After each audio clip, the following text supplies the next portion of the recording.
Alors aujourd'hui, on est Parashat Tetzavé. Et dans les deux dernières parachutes, qui étaient Trouma et Tetzavé, Akadosh Baruch Hu demande à Moshe Rabbeinu de créer le tabernacle. Et dans Parashat de Tetzavé, il demande à Moshe Rabbeinu de faire les habits de son frère Aaron HaKohen et de ses enfants. Première question. Pourquoi Moshe Rabbeinu n'a pas habillé ses enfants lui?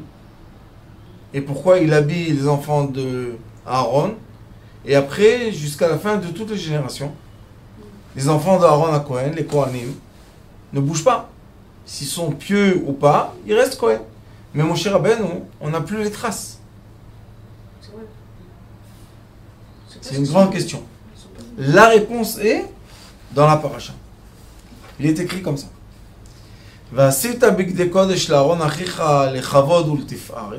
Tu vas faire des habits pieux pour ton frère qui seront de kavod, qui vont donner l'honneur à celui qui s'habille avec, celui qui les porte. Et regardez ce qui est écrit. Normalement, il est écrit Vaidaber Hashem le Moshe le Mordaber. Vaidaber Hashem le Moshe. Où est le Moshe Rabbeinu? Ve'ata Tedaber el kol chachmei lev asher mil'etiv ruach chokhma v'asu et bigdei Aaron lekadsho lechano li. Tout d'un coup, dans la Torah, arrive un peuple mystérieux qu'on l'appelle chachmei lev. C'est qui les chachmei lev? Ceux que leur cœur est rempli d'herbe, ruach chokhma. Ils ont un esprit de sagesse, mais ces gens-là, il n'y a pas écrit leur nom. C'est comme quand Moshe Rabbeinu, il a eu le problème avec Korach, et il a dit à Kadosh Baruch Hu, je ne peux plus les prendre, j'en peux plus avec eux. Qu'est-ce qu'il a dit à Kadosh Baruch Hu? Vata tikra le shivim ziknei Israël, tu vas appeler les sages d'Israël, et je vais leur donner ta conscience sur leur conscience. Où ils sont les noms? La Mishnah, elle dit, pourquoi on nomme pas les sages? Parce que chaque génération, ces sages-là apparaissent dans le peuple, ou bien dans le monde entier, emmènent un savoir qui n'est pas sur terre. Les habits de Aaron HaKohen, ou tout le tabernacle, c'est seulement un reflet d'une lumière céleste. C'est un reflet des cieux. C'est un reflet de la grandeur d'Akadosh Baruch Hu, qui veut se rapetissir jusqu'à quand que nous, dans ce monde, on puisse profiter de la matière. Alors pourquoi il ne dit pas le nom? Dis Bnei Levi, Bnei Itzar, puisqu'après quand le tabernacle il est prêt, on dit les familles qui s'occupent des ustensiles du tabernacle, on dit qui prend ça. Donc pourquoi maintenant il n'y a pas de nom? Et après il dit comme ça, on va retourner, on va juste expliquer. Il dit, les habits seront en choshen, ve'ephod, ve'meil, ou koton, l'tashbetz, mitznefet, va'avnet, va'sou, bigdei kodesh l'Aaron achicha, ulbanav lechanol. Et après il dit comme ça.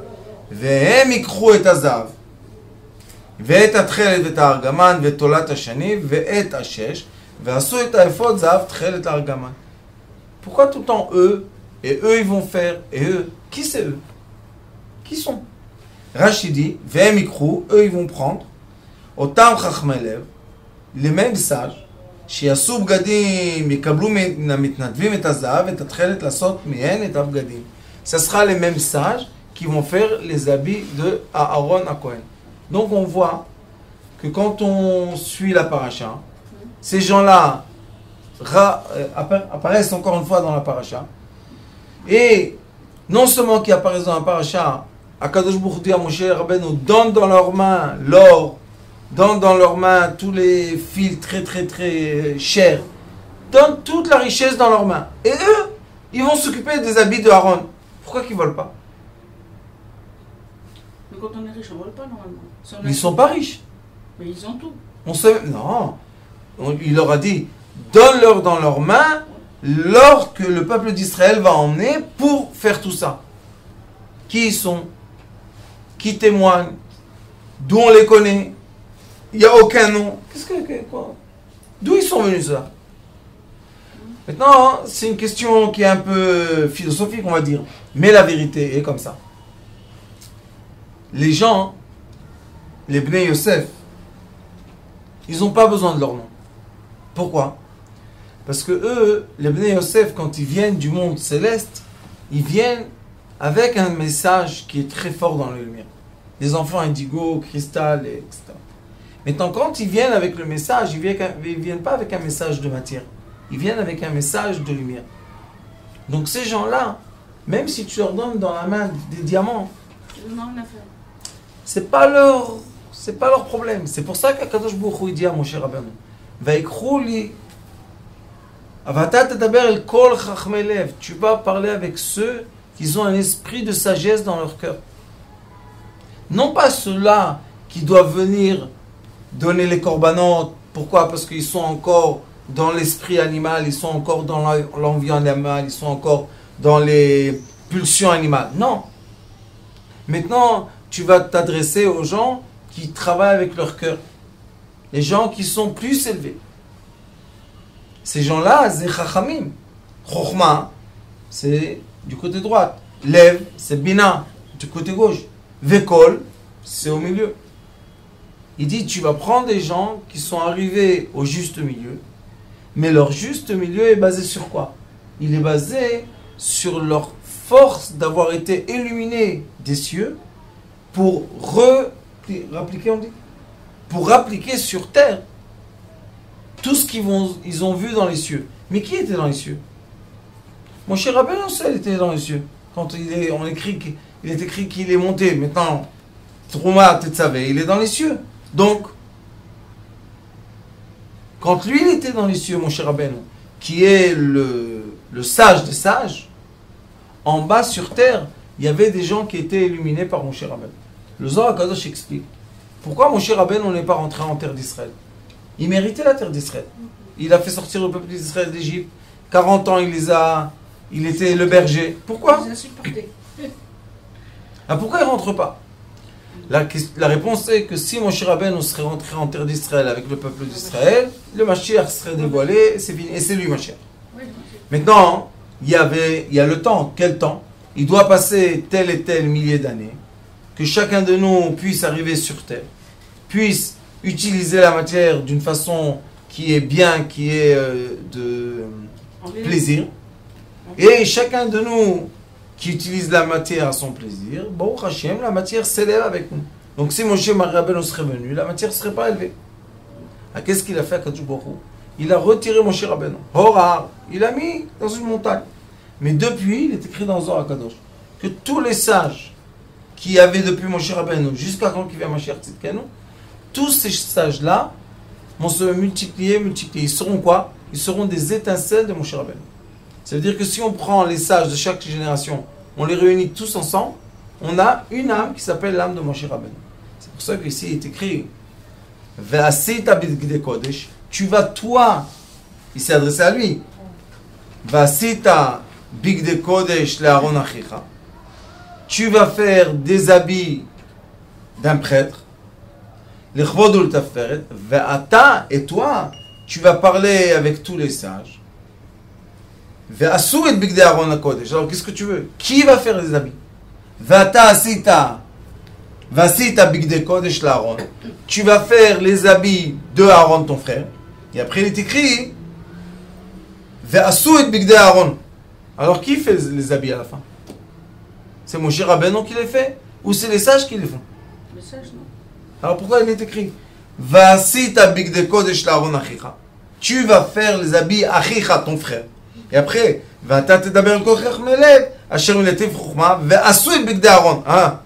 alors qui fait les habits?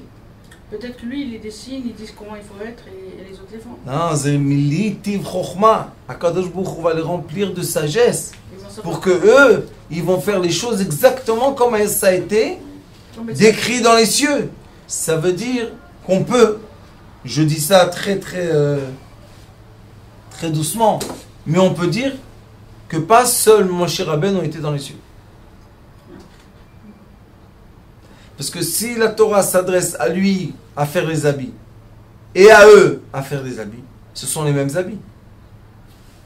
Aaron, il avait l'habit du Kohen, du prêtre. Il n'avait pas 2 fois le même habit. Donc, on peut dire que Moshe Rabbeinu et les sages secrets et les sages secrets ensemble sont Moshe Rabbeinu. La preuve est que quand Moshe Rabbeinu il a eu le problème avec Korach, Akadosh Baruch Hu lui a dit emmène autour de ta tente 60 sages et je vais leur donner ta sagesse. Et de là, on étudie une règle qui est très très importante dans la sagesse divine.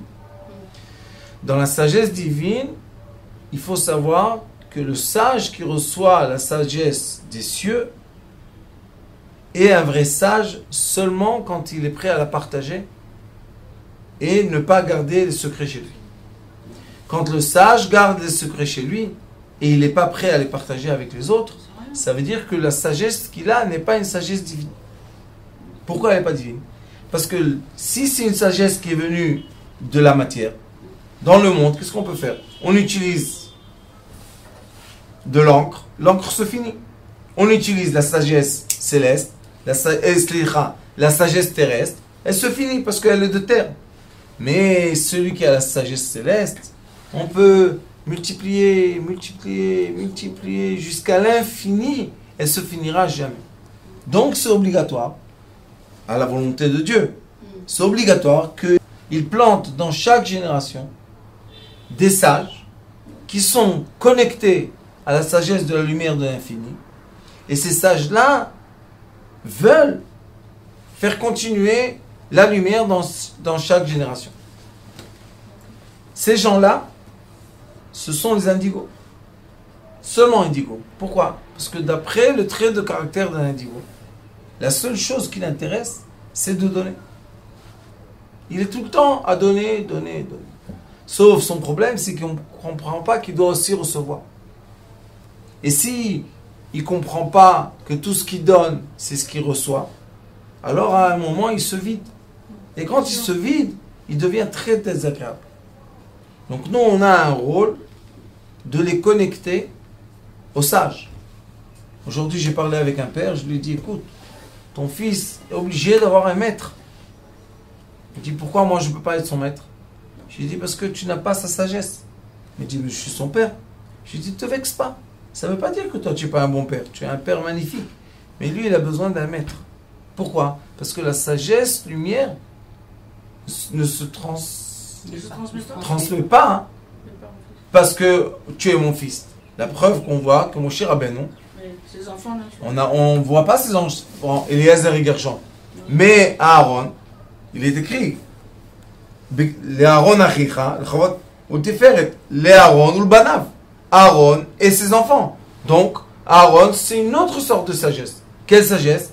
Qui est une sagesse de terre, qui va passer de génération en génération, seulement de père en fils, de père en fils. Mais toi, mon cher Rabbeinu, la sagesse que tu vas transmettre est une sagesse invisible, que personne ne saura qui sont les sages. Et ces sages-là seront toujours tes élèves en direct. Et on a dans cette paracha, dans la paracha précédente aussi, on a un secret qui est très très profond. Quelle est cette sagesse? La sagesse qu'on doit étudier à notre génération est que chaque génération, Akadosh Baruch Hu envoie des sages. Et ces sages-là dévoilent quoi? Une couche de la possibilité de la matière de faire des choses. On est tous d'accord qu'il y a 200 ans, si j'aurais dit à quelqu'un que je prends quelques éléments en fer et en verre et j'en fais une caméra, il aurait dit que je suis un fou. Mais aujourd'hui, on sait que c'est vrai et la preuve que ça marche et la preuve qu'on est connecté au monde entier. Mais quel est le problème? Le problème est que c'est pas un problème, c'est une vérité de chaque génération. Que dans chaque génération, nous avons les êtres humains divisés par deux. Il y a une partie des êtres humains qui vont être habillés de la sagesse de la génération. Veut dire que la sagesse même va être beaucoup plus forte qu'eux et ils vont être soumis au savoir. Les gens qui n'arrivent pas à fermer le téléphone. Vous savez qu'il y a une maladie, les gens n'arrivent pas à fermer. C'est une maladie, c'est une maladie. Pourquoi tu ne fermes pas le téléphone? Moi j'ai dit que vous allez voir, dans quelques années, comme ça va tellement vite, il y aura dans des maisons des temples. Ils vont faire de petits temples et la personne va confier son téléphone au petit temple comme ça. Que le petit temple, qu'est-ce qu'il va faire? Il va répondre à sa place au téléphone. Peut-être il y a un message qu'on va peut-être. D'accord? Il faut savoir éteindre le téléphone. Donc nous avons une partie des gens qui vont être habillés par le savoir. La preuve est que Aaron, quand il était avec Moshe Rabbeinu en Égypte, il n'était pas habillé de tous ces habits qui représentent les cieux, les lumières, etc. Mais on dit que les albishet, ça veut dire que Aaron va être habillé d'eux. Et comme il est habillé de ces habits, il doit se comporter terre à terre. Veut dire, mes enfants, mes petits-enfants, mes arrière-petits-enfants, toutes mes descendances, mes descendances, mes descendances, mes descendances. Et il y a des gens qui gardent, vous savez, en force des savoirs, et ils veulent transmettre le savoir seulement à leurs enfants, et leurs enfants à leurs enfants, et ça passe comme ça de génération. Il n'y a pas de problème. Mais il faut savoir que dans chaque génération, par chance, Baruch Hashem de la génération, Akadosh Baruch Hu envoie des sages qui viennent de la lumière. Et ces sages-là vont montrer à la génération qu'on peut être aussi au-delà de la matière. On peut être au-delà du savoir présent. On peut grimper au-delà de tout ce... Les gens courent tous, comme une avodah zara, comme l'idolâtrie. Tout le monde court vers, je sais pas moi, une certaine sagesse. Et tout le monde s'incline. Et vient un sage. Il dit, pourquoi vous inclinez à cette sagesse? C'est vous-même qui l'a créée. Alors on s'incline à quoi? Les maaseh yadechem. On s'incline à nos mains, à nous. Abraham Avinu était le premier qui a fait quoi? Son père crée l'idolâtrie, les petites statues, les grandes. Et il disait à Abraham Avinu, à ses enfants, il lui disait, regardez, c'est lui qui t'a créé, c'est lui qui t'a créé. Un jour, Abraham Avinu est resté tout seul, il a dit, qu'est-ce que c'est cette histoire de... Pourquoi il ne parle pas? Pourquoi il ne bouge pas? Et il a dit à Abraham Avinu, tu gardes les dieux que... Alors Abraham Avinu, il a dit, bon, je vais leur donner à manger. Il leur a mis une assiette de fruits. Il voit, il ne bouge pas. Il a mis de l'eau. Il ne bouge pas. Même un chat serait approché. Et pourquoi tu ne bouges pas? Tes statues. Qu'est-ce qu'il a fait? Il a pris une hache. Il est parti vers le plus grand. Il a dit, ah, je vais me laisser. Il va bouger.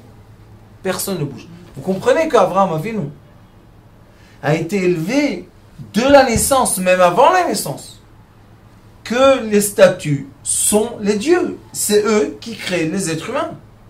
C'est la statue qui va créer les animaux. C'est la statue qui crée les arbres. Comment une statue crée un arbre qu'elle est fait elle-même d'un arbre ou qu'elle est fait elle-même d'un minéral? Et Abraham Avinu, vous devez comprendre le problème. C'est très complexe, vous savez. Quelqu'un, par exemple, utilise un certain programme dans son ordinateur. Et un jour, le programme il commence à lui dire, monsieur, il est 1h. Vous devez aller manger. Je m'éteins. Tu parles avec moi, qu'est-ce que tu veux? À 2h, monsieur, je me suis réveillé. Est-ce que vous avez mangé? Donnez-moi ce que vous avez mangé.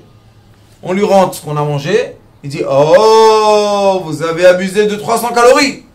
Ce soir, vous n'avez pas le droit de manger l'omelette. Au début, on rigole. Mais un jour, qu'est-ce qu'on fait? On se soumet. Abraham Avinu est né dans une génération que, sans blague, les gens étaient sûrs. Ils n'avaient aucun doute. C'était pour eux ferme que quoi? Que les arbres, les pierres sont des dieux. Vous imaginez, Abraham Avinu prend une hache. Il n'a pas cassé les petits dieux qu'on a dans l'armoire. Il a pris les grandes statues et il a caché. Tard. Et il a vu qu'il ne bouge pas. Vous imaginez pour Abraham Avinu, qu'est-ce qui s'est passé dans sa tête? Il s'est dit, mais toute ma vie, j'étais faux. Qu'est-ce qu'on fait? Et c'est pour ça qu'Abraham Avinu a cherché le nouveau savoir.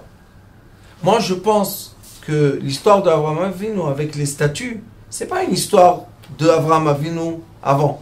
La statue, c'est ce que nous-mêmes on crée et on permet de nous diriger la vie. Par exemple, on a Waze.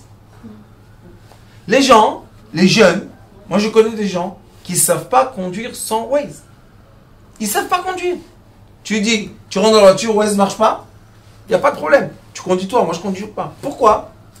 Parce que Waze les guide. Nous, on a un certain âge, qu'on rigole, on dit, qu'est-ce qu'ils ont ceux-là? Ils ne savent pas conduire sans Waze. Mais eux, ils sont nés, ils ont aujourd'hui 20 ans. Ils sont nés dans une nouvelle génération. Que dans cette nouvelle génération, Waze, c'est celui qui va te prendre partout. Même nous, on se dit comment on faisait sans ça avant. Mais qu'est-ce qui s'est passé? Ça veut dire qu'on s'est soumis à la technologie, qu'on s'est même, nous-mêmes, programmés. Quelle est la différence entre la génération de Abraham Avinu? Que eux, pour eux, la technologie, c'était les statues. Et il est écrit dans le Talmud que les statues avaient une force. C'était pas des statues n'importe quoi. Elles avaient de certaines forces. Il y a un débat dans le Talmud. Et il y a des sages qui rigolent, ils disent « Ah, les idolâtres, ils avaient des statues, ils n'ont pas honte de parler avec les statues. » Il y a une âme, je crois que de Ménaché, qui leur a dit « Si vous serez à ma génération, vous aurez levé vos jupes et vous aurez couru après les statues dans la rue. » Pourquoi? Parce qu'ils avaient une certaine force. On voit avec Daniel, quand ils ont vu la statue. Il y avait un nom sacré, jusqu'à quand il a fait sortir le nom sacré et la statue ne bougeait plus. Ça veut dire, c'était quoi le nom sacré? Le nom sacré, c'était une formule d'énergie qui faisait faire parler des arbres et des pierres. Pensez un peu technologiquement. Qu'est-ce qu'il y avait? Il y avait une statue qui parlait. Daniel est venu, il a enlevé une partie. Et la statue, hop! C'est comme une puce. C'est comme la puce, c'est comme une batterie, c'est comme... Ça veut dire qu'ils n'étaient pas loin de nous. Et nous, on n'est pas loin d'eux. Si on enlève l'électricité de Waze, comment il va parler? Mais si on arrête Waze, les gens deviennent fous. C'est exactement ce qui s'est passé pendant Daniel et Michael, je crois, oui. Ils étaient 4 Nevim. Daniel, je ne me rappelle plus. Et eux, qu'est-ce qu'ils ont fait? Ils ont dit, oui, les statues parlent. Comment tu crois aux statues? Tu crois aux statues? Sauf que lui, Daniel, c'était un homme intelligent et sage qui savait comment dire, enlever l'énergie de la statue, qu'elle peut plus parler. Aujourd'hui, on est exactement dans la même situation. La plupart des gens que vous connaissez se soumettent à quoi? Au WhatsApp.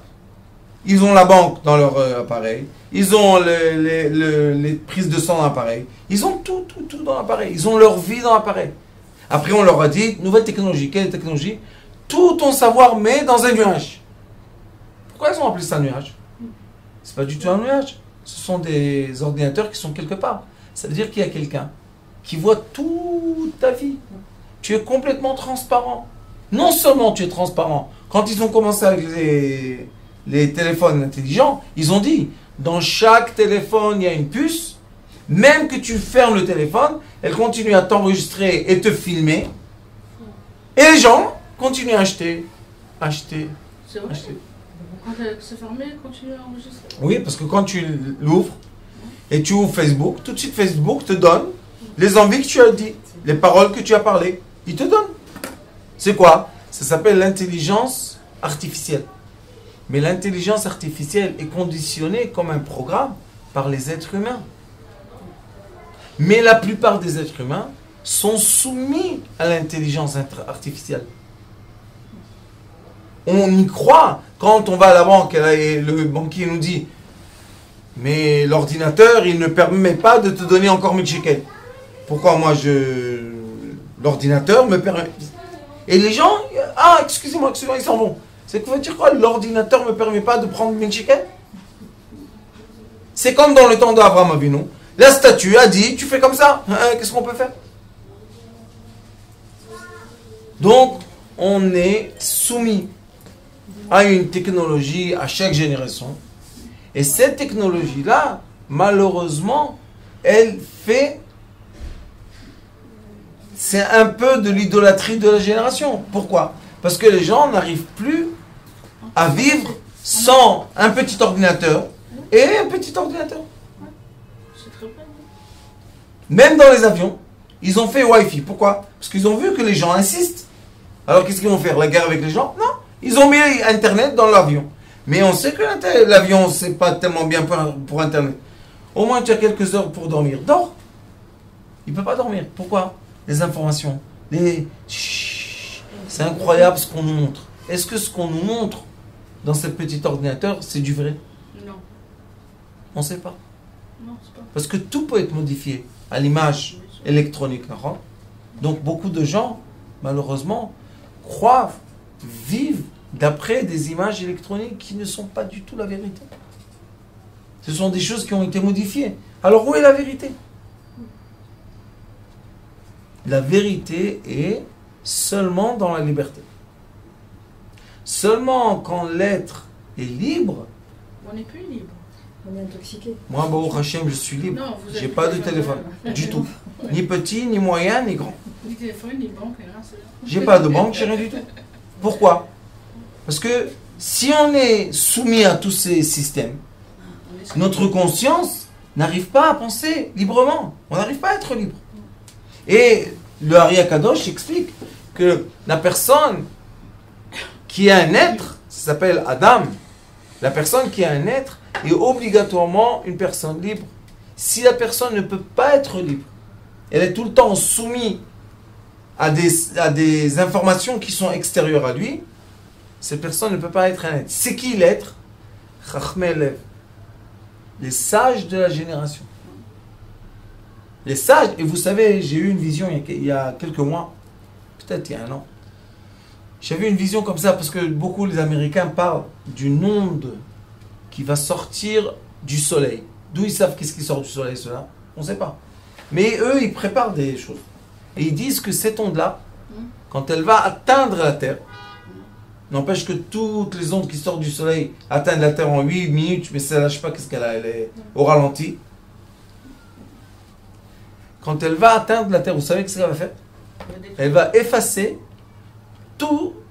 toutes les mémoires artificielles. C'est très grave, si c'est vrai. Pensez un instant à ce qu'ils disent.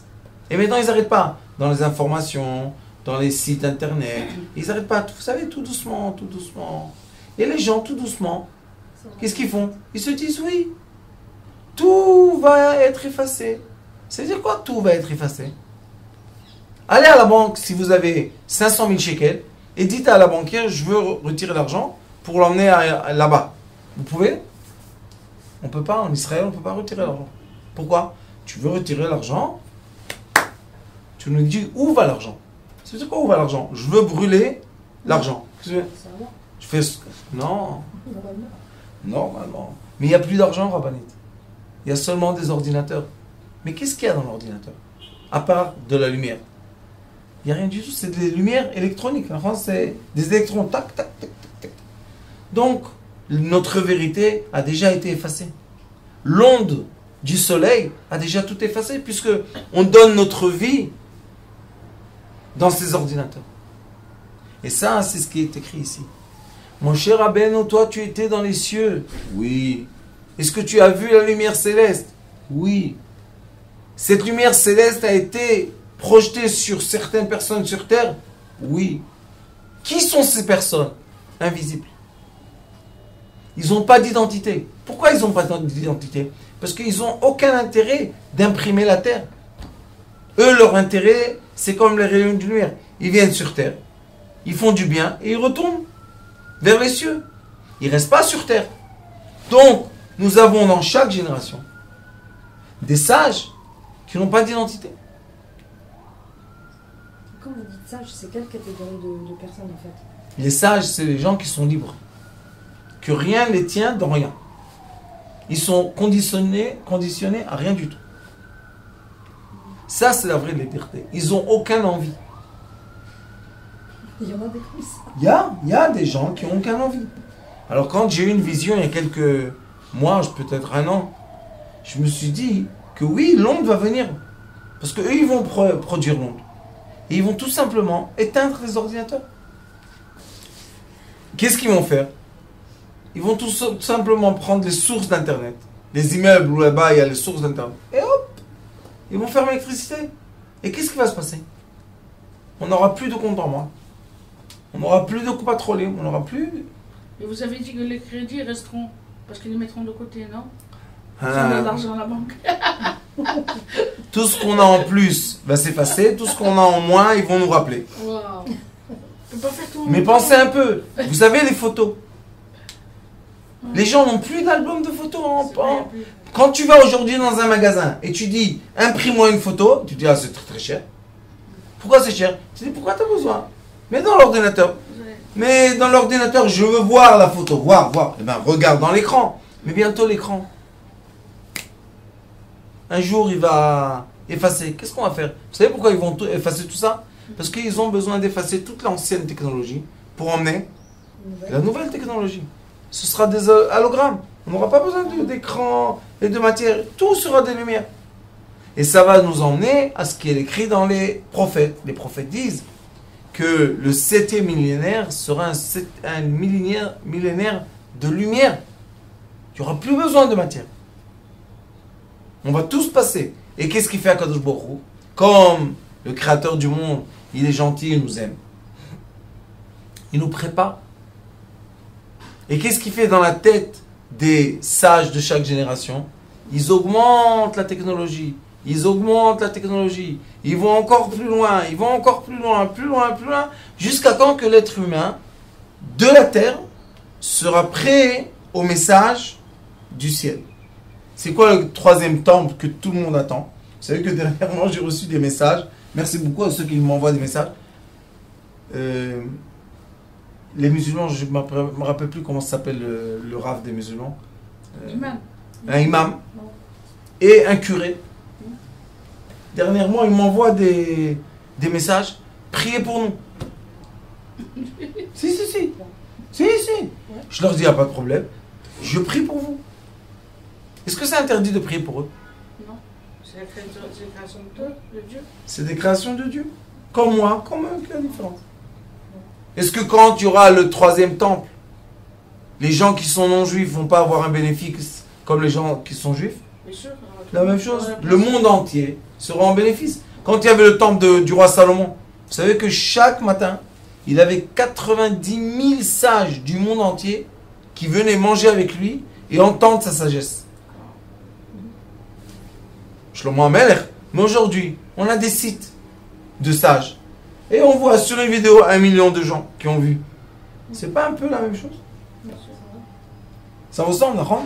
Mais sauf que on a des sites qu'on voit des millions de vues de bêtises. Mais il y a aussi des sites très intelligents qu'on voit des millions de vues de gens. Donc, nous sommes en parallèle vers la révélation.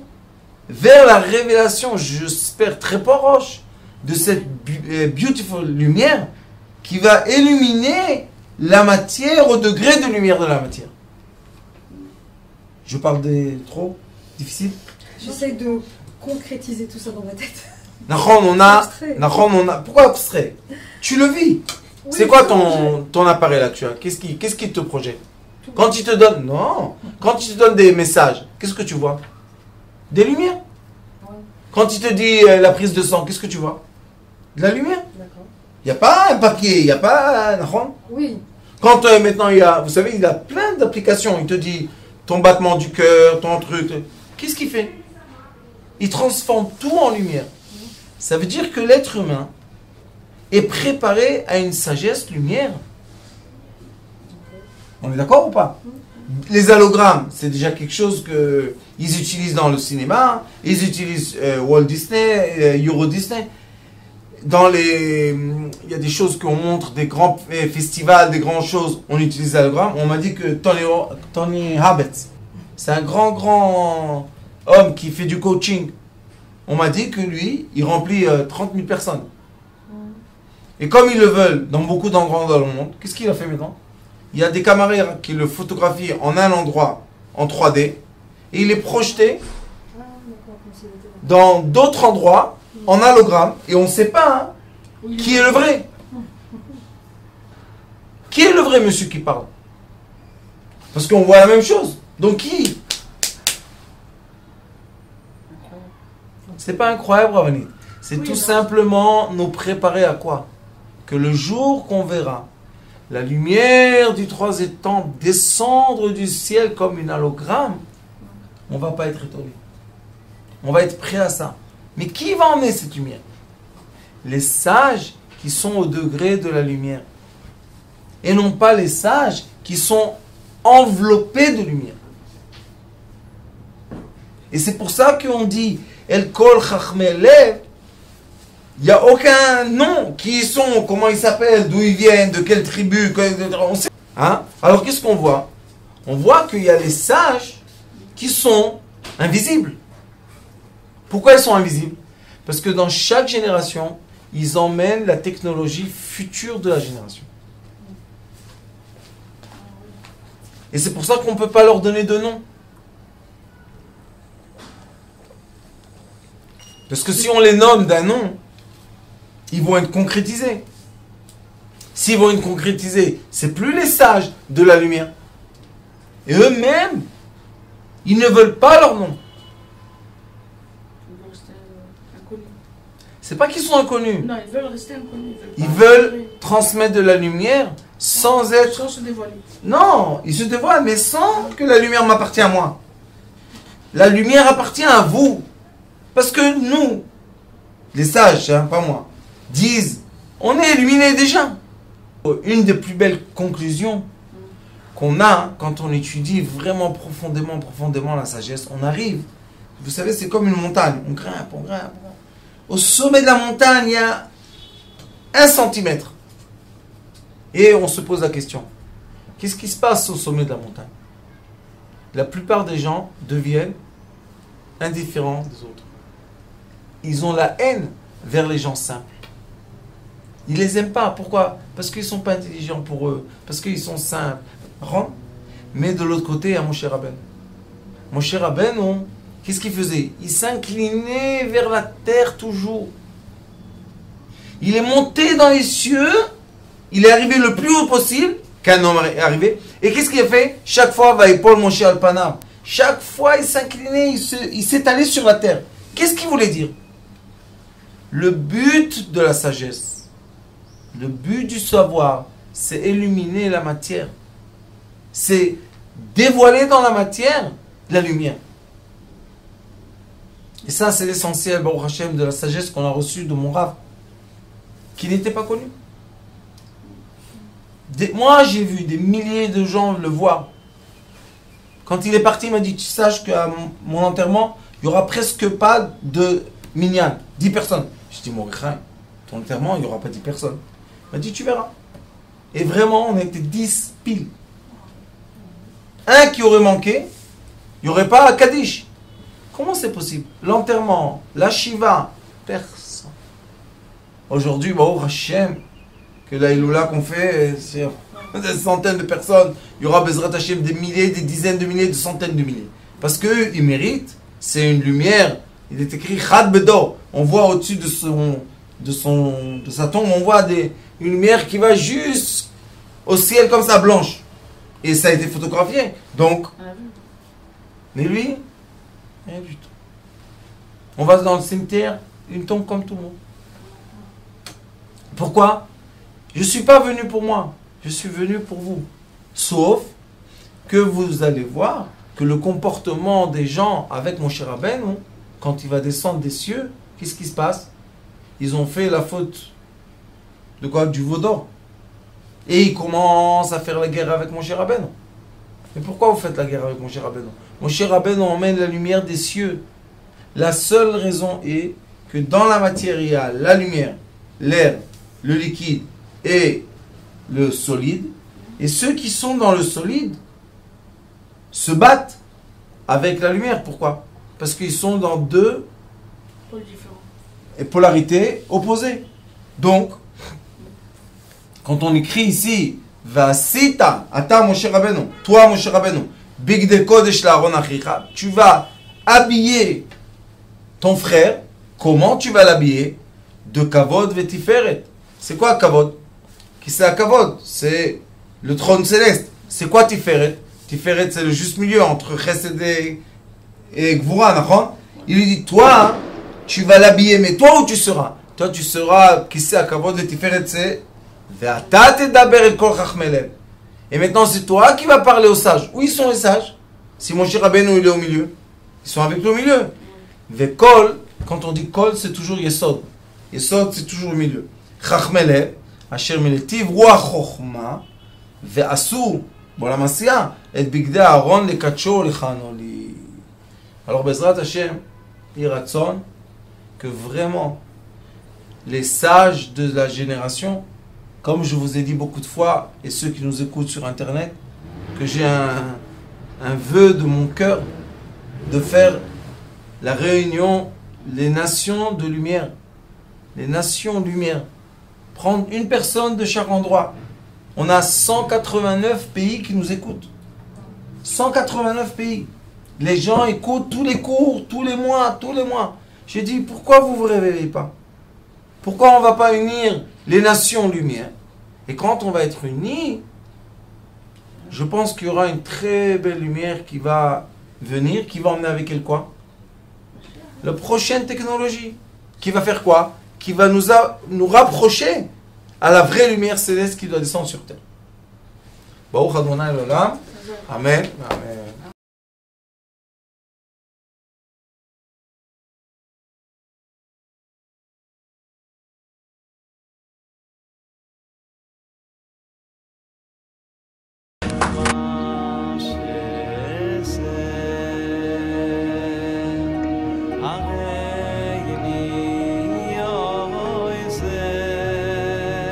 הוא היה אומר לי, בבית שלי יש מלאכים, לא רוצה לצאת מהבית.